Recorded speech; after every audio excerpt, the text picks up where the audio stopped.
The ballot voting. And what is the state now of the various lawsuits? I guess if you didn't start from the beginning of this, we hear news about, ballots being found in ditches. The media wants to know which river in particular, who the they and what's the river. But there are reports of ballots being found ditched in dumpsters. We don't know about how many. We don't know, what's the word I'm looking for? Not propensity. We don't know how broad of a problem it is. We hear about people receiving ballots at former addresses or receiving multiple ballots. For someone who may have difficulty putting this into context as to why it's a risk, can you explain the inherent risks? Like, what are the risks? What does it mean when a box of ballots turns up in a dumpster? What does it mean when people receive 2 ballots?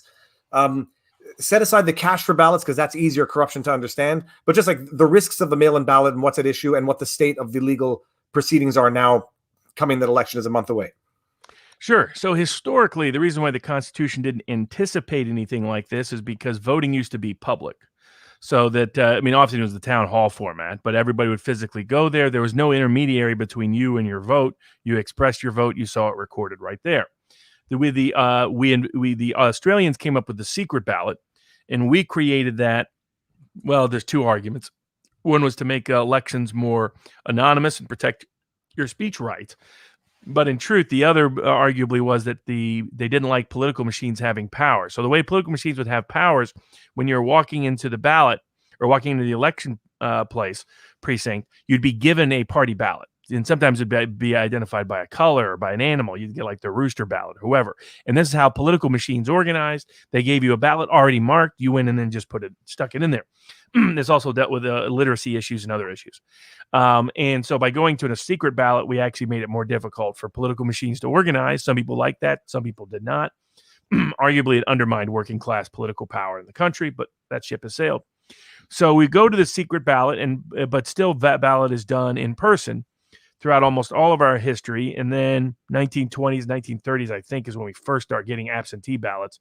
And that was meant for people that were disabled and then ultimately soldiers to be able to vote while they're away from their homes, military ballots.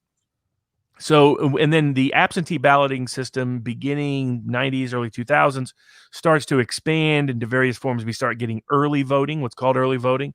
So rather than having voting on election day, you can vote for weeks or sometimes up to a month, sometimes up to 6 weeks before election day. And we, in some states, start doing mail-in balloting, like Colorado and Oregon especially. And it depends on the protocol.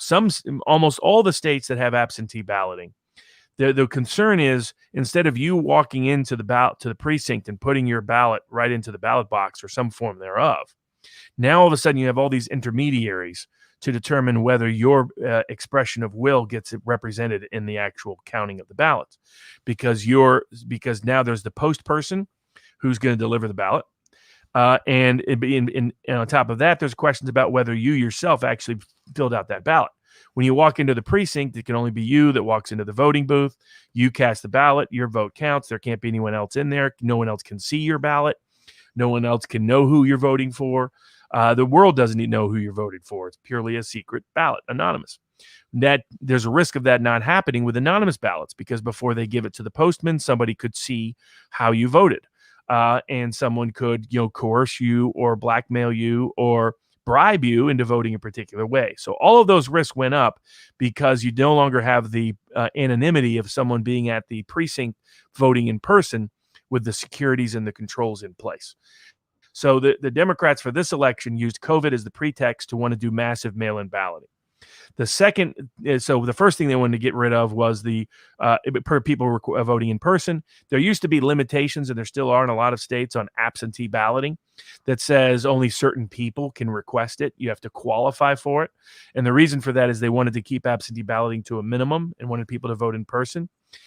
So part one is Democrats wanted to eliminate all of those restrictions on who can cast an absentee ballot. The second protocol to make sure absentee ballots were done legally was that they be notarized, that someone else is there, sees that it was you, in fact, who filled out that ballot. It's not someone else claiming to be you sending it in, and that there's no one else present, so there was no coercion or bribery taking place because no one could see who you voted for at the time you did your ballot. That notary requirement, or affidavit requirement, as it's called in some states, Affidavits have slowly shifted to things called declarations in the modern age, but that varies by state and jurisdiction. The Democrats wanted to get rid of that requirement so that there was no longer, and again, under the guise that, well, that notary would be there and the notary somehow will get COVID, I guess, and so forth. The third is that the requirement has always been that you have to request the ballot. This makes sure that people don't receive ballots who did not request them. This also makes sure that inactive voters don't get, and those people who are not actively on, who have moved or who have died, don't get ballots sent to them or get sent to an address where they no longer live. The Democrats wanted to get rid of that as well. So what ended up happening, and it varies by state. So in some states, the government refused to do that, like in Maine, like in Texas, some other places. So Democrats sued to require them to do that as a matter of constitutional rights and under the COVID context. All of those suits where the government refused to loosen the standards to allow massive mail-in balloting, the Republicans have won, and they've said there's no constitutional right to have massive mail-in balloting without these fraud strictures in place. On the other hand, there have been other states where Democrats have imposed it. In Nevada is one example, other places. And so far, suits to stop it from happening have been unsuccessful. The courts have allowed the Democrats to get rid of all the fraud limitations that they want and do massive mail-in balloting. And then as a third set of states, like in Michigan to some degree, like in Wisconsin to some degree, where you have local judges requiring it. And imposing these requirements or adding these. And one of the big ones is you have all those strictures, but one of the key metrics to stop fraud is to require that all ballots be received by Election Day. So, Colorado, California, Florida, Oregon, other states that do a lot of mail-in balloting. California's been bad, but Colorado, Oregon, Florida, they've been able to count all the ballots by Election Day. They want to extend when the ballot can come in, so that the ballot can show up at the election office 3 days later, 7 days later, in Nevada, 14 days later. Their excuse is that there'll be such a deluge on the post office may fail to timely deliver a ballot that's been timely postmarked. The problem in Nevada is the postmark is questionable. And as the postmark standard is so loose that knowing whether it was really postmarked in time is up for grabs. Secondly, the Postal Carriers Union has endorsed Biden. So your risk of postal workers posting something as being postmarked when it wasn't sent out on Election Day goes up. And so you're on mute, Viva. That would explain a few things. Sorry. This would go back to that law that we were talking about not getting political when you're on a federal employee. I forget what the law was. Hatch Act. So now this would be the prime example where the risk is you have the people delivering the ballots getting political on the job, and now you're like, yeah, but send us your ballots. And if you're in a high Republican riding, we have to take for granted that I'm not accusing anybody of anything, but this is where people say, yeah, if it's in a high Republican riding, for some reason those ballots get lost or they end up being found in a ditch sometime down the line. Now, see it all when law and politics comes together, it actually makes sense. And that is the essence of the Hatch Act. And this OG Boxer, the chat that I have up here now, this is an interesting one as well. So typically when people, you can get the voting slip to let you know where you have to vote. If you're dead, you're not going to show up unless there's overt fraud, someone pretending to be you. If ballots arrive at people's houses and they've been long deceased, if they get mailed in, nobody knows that they're getting mailed in by a deceased person. That's another one of the real issues about ballot fraud. Oh, absolutely. So the problem is that people that have moved, the great concern is this: a bunch of ballots get mailed out, and a bunch of ballots come back from people who actually didn't cast that ballot. That's problem one. In other words, people who are dead, people who have moved, but there's a valid ballot there. And one of the other mechanisms to check this was, one, make sure the ballot comes in by Election Day. The reason for that is you don't want a situation where they know, okay, we're 20,000 votes short in Pennsylvania. So let's make sure over the next 7 days after Election Day, we magically get another 20,000 ballots show up. That's the concern of the Election Day issue. The concern of the ballot issue is also ballot signatures. Checking the ballot signature against a validated voter registration signature. And the concerns there actually cut both ways, because if strictly enforced, Democrats have often had a problem with people not signing their name consistent to their voter registration. In New York and New Jersey, you had 20 to 30% of ballots be struck down as invalid. Democrats are starting to figure out that if there was actual enforcement of the law, massive mail-in balloting would probably hurt them rather than help them. Sorry, who strikes down ballots that are being deemed to be invalid? So what happens is the ballot comes in, and before the ballot is counted, what's supposed to happen in most states is they're supposed to check the signature on the outside of the ballot form, not the ballot itself, but there's a something you put on the outside, the envelope, and usually it's inside another envelope, where you've signed saying this is my ballot. They're supposed to check that signature against your voter registration file signature and make sure it's the same, because this is supposed to be the check on making sure that the person who voted actually is the person who was eligible to vote, not Junior voting for mom and dad and grandma and grandpa, not one person, or voting for dead people or whatever. But the problem is, in a lot of states, they don't want to strictly enforce that rule. And because now there's a legitimate reason, in part because people often don't sign their name in the same way over long periods of time. So a lot of legitimate ballots may actually get thrown out because of this. But it's the only available check against people just doing bogus ballots. It's really the only meaningful check against that occurring. So like the risk of people getting 200,000 ballots, say in Nevada, getting sent out to people that are dead or have moved, that's not a concern if you're checking the signature, because the probability somebody matches the signature is pretty low. So most of those ballots would be flagged in the voter validation, signature validation sequence. But then you're entirely dependent on, one, that protocol being enforced, and two, that the people who are looking at that signature don't have a political reason to pretend it's valid when it isn't. And this is why the litigation will make Bush v. Gore look like the dwarf version, look like the mini-me version of what's coming. Because that's where if everybody voted in person, as many people as possible, this risk is way low. You still have risk of voter fraud, but it's way, way less. This invites massive voter fraud. And unfortunately, the 11th Circuit, Judge Lagoa, for everybody out there remembering, she struck down, as she ruled in the right way on all these elections, said, no, you have to get it returned by Election Day. The 7th Circuit, including a Trump judge that was voted almost exactly with Barrett and was on that same Jacobson decision, went the other way and said that, in fact, you can extend the election law deadline further, and issued an injunction against the attempt of the lower court to say, no, that's unconstitutional. So right now, many of the states still have wide open mail-in balloting that we've never seen before, on a scale we've never seen before. Wide open mail-in balloting, which means that they're going to be counted so long as they are postmarked prior to the election, which is why this narrative of it's totally normal if it takes us a few weeks to know who won the election is coming out from Zuckerberg and other people who control what people think. Only California's had that problem. Only California's had the problem of having slow counting. And even then, usually the ballot, depending on the county, depending on when the election was held for California, only California took a month to count ballots. And usually even then it was still it wasn't up to 14 days postmark. That's unprecedented. That's what we're going to have in Nevada. So we're going to have 14 days of when a ballot can show up. Anybody who knows the political history of Nevada knows likelihood of voter fraud ain't low. I wish I could go back in time with the knowledge I have now and relive the Bush versus Gore hanging. The only thing I remember about it is the hanging Chad. I mean, that's what I remember. It was, what year was it? 2000. I was 19 years old, 20 years old, couldn't care less about any of this stuff. But now Peter Bemis says this. I wanted to get to the super chat. No one's talking about older people who are financially dependent on their children. They are going to be forced to vote against their desires. Well, and this brings us into the Project Veritas video, which people have been asking me to, comment on. But it is what it is. My opinion is just going to be my opinion.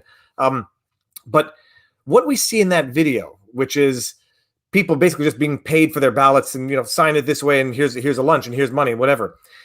Does that? I want to say, is that fraud? That is illegal. Mm-hmm. I mean, it's illegal, right? On its face, it's illegal. Yeah. It depends. So you can effectively, put it this way, it's not clearly illegal for you to pay someone to go to the polls. It's illegal for you to pay them for a vote. So it depends on what's happening. That's like the Bloomberg, Florida question. Are you paying them so that they vote? Or are you paying them for a particular vote? Or are you paying off their fines to make them eligible to vote? So, for example, there's always a lot of political organization. Well, this has been true for forever. Ed Rollins got caught on tape doing it way back, I think, in the late 90s in New Jersey. They call it passing around money. So what happens is, particularly in a lot of black political machines, some Mexican-American, West Texas political machines, what you do is you go to the political organizer, and they can basically deliver you a certain percentage of votes. People should ask, how did Mike Bloomberg get a lot of Democratic votes in places like, southern Black Belt, Alabama? Well, was it because they were so in love with his stop and frisk policy from New York City? Maybe not. Maybe it's because he paid a bunch of organizers a bunch of cash who could guarantee you 10 to 20% of the vote in their local neighborhood. And how does that happen? It happens because you give them, say, $100,000, and they give $100. You say, hey, you're going to vote. Here's what you're going to vote for. Hey, here. And so technically now what mail-in balloting allows you to do is to make sure you're getting your money's worth. Right. The problem when you pay some guy $100, he goes. You don't know what the person. You don't know what the person. He could just lie to you. He could just say, "Oh yeah, I'm whatever." And sometimes it's whiskey. In the old days, it used to be whiskey bottles and liquor bottles. You would do so. That still happens to this day. I mean, I grew up in Democratic political campaigns. Democratic political campaigns. Never been a registered Democrat.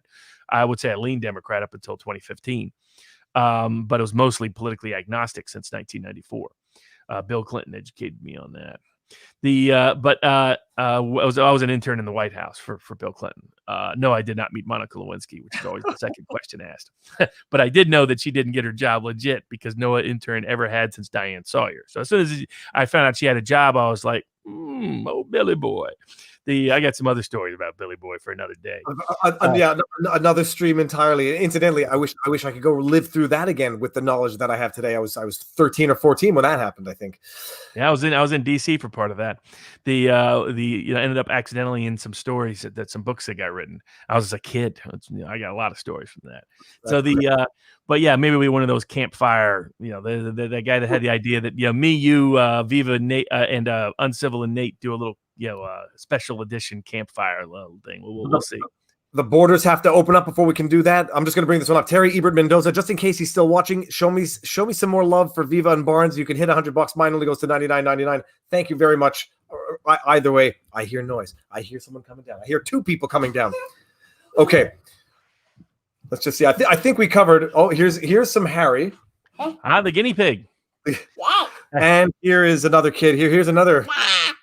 Just let me get this out. Just a pig. No, he's not a pig. He's a good kid. Well, hey, the nice thing, if they lived in the United States, they probably could vote in this election. Say that again. I say if they lived here, they could probably vote in Nevada. So, okay, I think now I fully appreciate it's going to go up to the Supreme Court. There's a federal statute that says election day has to be one day, and that would at least stop all these counting these ballots after election day, which would de-incentivize a lot of the fraud that could occur. Because down deep, they don't want to steal ballots if they don't have to. So that's why Trump understands the big risk is counting ballots after election day, having them arrive after election day, because then the fraud will be off the charts. So if the Supreme Court rules that it has to come in on election day, and I hope they will rule, and I think one of the cases will go up to the Supreme Court. I think one of them is already potentially pending before the U.S. Supreme Court. That could at least stop that portion. But the rest of it's just going to be crazy. So if people thought, looking at Chad's was iffy. What about looking at 1 million plus voter signatures to see whether they're really valid or not? Good luck with that. Which brings me to another question that I've never thought to ask. Who's checking the signatures? Are these state actors? Are they federal employees? Are they political party actors? All state employees, all the local election commission, usually county employees, in fact. So in Broward County, they have an interesting habit of always reporting late in Florida.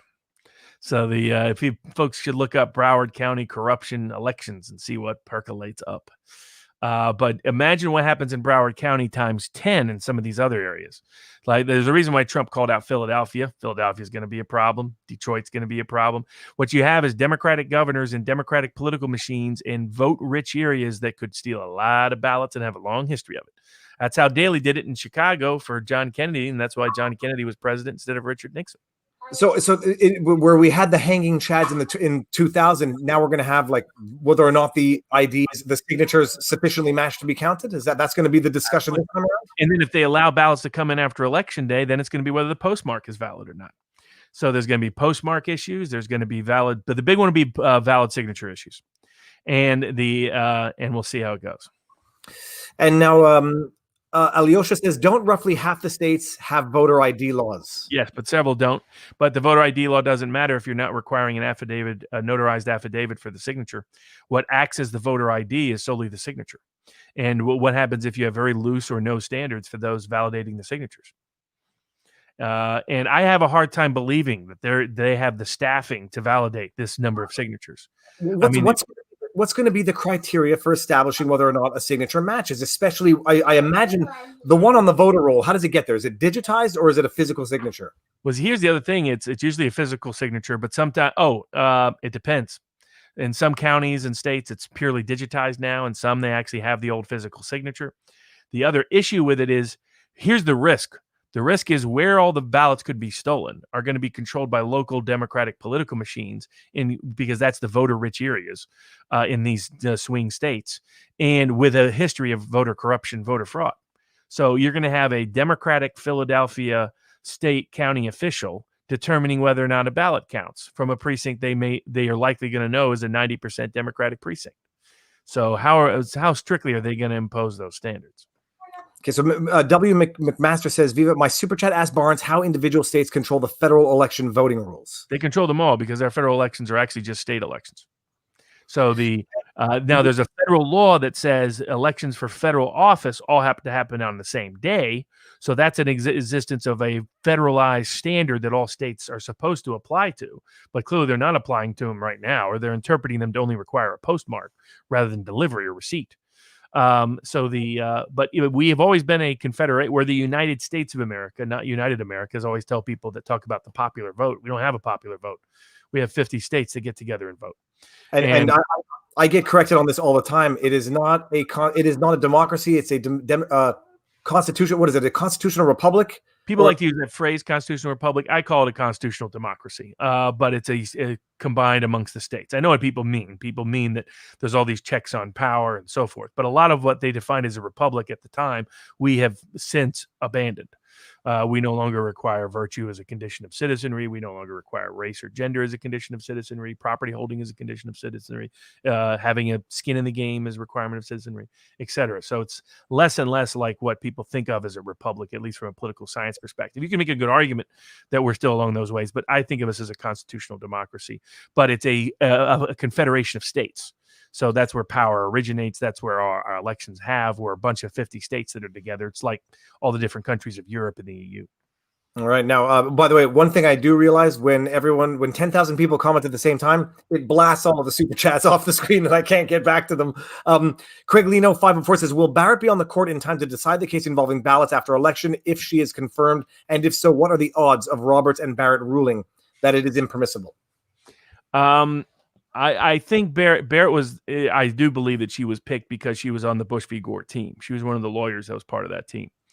And so I think Barrett would rule that election day is one day. I can't be sure. Like I said, her comrade in arms, St. Eve, the Seventh Circuit, who she voted with a lot, including on the lockdown case, just said the opposite, just gave a stay. So that allows the mail-in balloting continue to come in after election day in those states in the Seventh Circuit. So but I think in Roberts, open question. But I mean, here it's how much chaos do they want, and how much people will be able to in time prove the fraud. So Trump's already made clear he's not going gently into the good night if he suspects fraud. And now, Anthony Laura says, what happens if a fraudulent mail-in ballot comes in for person X and person X, not knowing it, goes to vote in person? So that's why Trump recommending what he was. This is what Trump was saying, is that somebody can intercept someone's ballot, vote for them, and then this person goes into vote and says, oh, we already got your vote. And he wants it. So actually, let me back that up. Is that to say test the system by sending in your vote and then going to vote in person? Or is that to test the fraud as in someone intercepts your ballot and then you go to vote and you say, oh, you've already been voted for? Or both? It was both. And so there's definitely risk that occurs. So now some states you can check online and see whether or not you're listed as having already voted. I don't think that will be a high risk. The way in which you commit voter fraud is you get groups that are overwhelmingly Democratic by demographics, and you just report a bunch of votes you send in a bunch of votes on their behalf, so that and that's how you do it.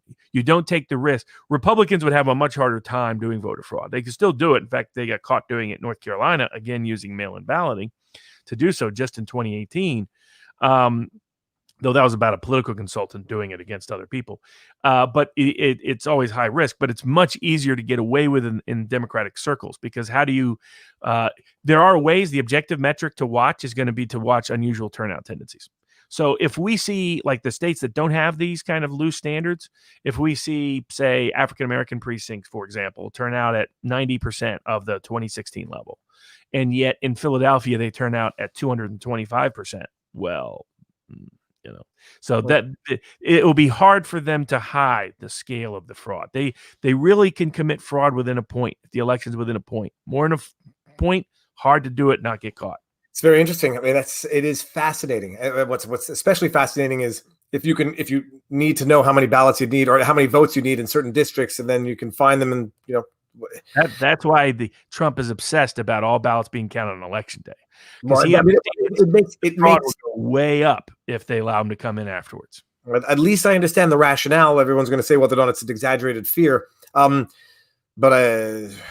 again, like I said, I'm from Canada.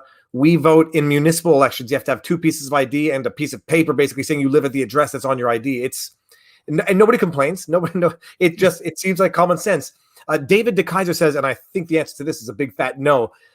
Viva, question for Barnes. Could there be a law mandating a media blackout and reporting during the election? No, but here's the interesting thing. What happens when big tech as a private sector does it voluntarily, like they're talking about doing, right? So that's what happens when your means of communication, I mean, this new rule that says, okay, it's not the state doing it, it's just your telephone company and your internet company doing it. But that has the same effect without any remedy. Oh, so that's it. And exponentially more efficient than could ever be done by government regulation. Absolutely. Carol W. says, when I lived in New Mexico, I guess that is, an older woman in front of me in the evening was told she had voted earlier and was mad. They wouldn't let her vote. New Mexico doesn't use ID. Just ask what your name, address was. What can stop this? Well, and for people out there that think, oh, this is, Larry Sabato and other people that I respect. He follows me on Twitter, but he says this has never happened. There's been no voter fraud, whatever. Just read some insider books by Mark Halperin about the 2008 and 2012 election, but 2008. And listen to what Bill Clinton has to say. Bill Clinton had zero doubt that Obama stole the Iowa caucuses by bringing in votes in mass in buses. So why did the Democratic president believe that was even possible to occur if it never happens? So that's a good question to ask. One the media ain't going to be asking anytime soon. So they've made it as easy as possible to commit the most brazen and bold voter fraud ever. They're doing it with polls. The political opinion polls are predicting this magical 40 million, 50 million new voters who've never voted before are suddenly going to show up in 2020, even though all the underlying data says that's not going to happen. They're doing it to justify when magically all those people's ballots show up when even they didn't know they voted. No, it is once you see how the media, it builds the narrative, it conditions you to believe something that has yet to occur, so that if and when it occurs for whatever the reason, you don't ask as many questions and you don't have as much shock, and you're not as offended or as suspicious as you would otherwise be, but for that prelude. Call it prelude to a lie. It's an amazing thing. It's an amazing thing. Actually, preconditioning. They call it preconditioning in psychology. Okay, but I prelude to a lie is romantic almost. Owen Jones asked a question which is not going to have an answer. Barnes, can you well, it's going to have an answer. No one's going to like the answer. Barnes, can you explain it to me? How does someone justify stealing an election? It erodes the bedrock legitimacy of the government as being of the people, for the people, by the people. Absolutely, it does. So they got to get away with it. I mean, everybody knew Kennedy stole 1960. Everybody knew he stole it both in the primaries, West Virginia. Those West Virginia Baptists didn't line up to vote for the Catholic for president, not back in 1960. And they knew he stole it from Illinois. Nixon knew it. And Nixon had to be a good boy and stay quiet and go duly into the good night. LBJ learned to steal after an election was stolen from him in Texas. So it's the oldest game in town. But the key to it was keeping Trump, was trying to induce Trump to say he'll accept the results no matter what. And Trump, of course, he's not going to let them steal an election from him. So they're naive about that. He'll fight that tooth and nail. And that's where they run risk. That's why what they would really like is to know how many votes they need to steal in it for it to be less than 1%. That's phenomenally insightful, and people might call it a conspiracy theory. That is just a concise explanation of the risk and the fears and the problem. And interesting, this is what I love is when the same political party holds two mutually incompatible principles in law. David Nichols says, I just bought a gun in California and I had to present ID and prove residency with a utility bill in addition. But to vote, you don't have to present anything. Just know your name and your address. It is, and these are two mutually incompatible political positions held by the same party on constitutional issues. What was the other one? There was another one. I don't remember, but it's an amazing thing when there are no ways of logically reconciling two mutually incompatible views held by the same person. And that's where I guess, where they say if politicians didn't have double standards, they would have no standards at all.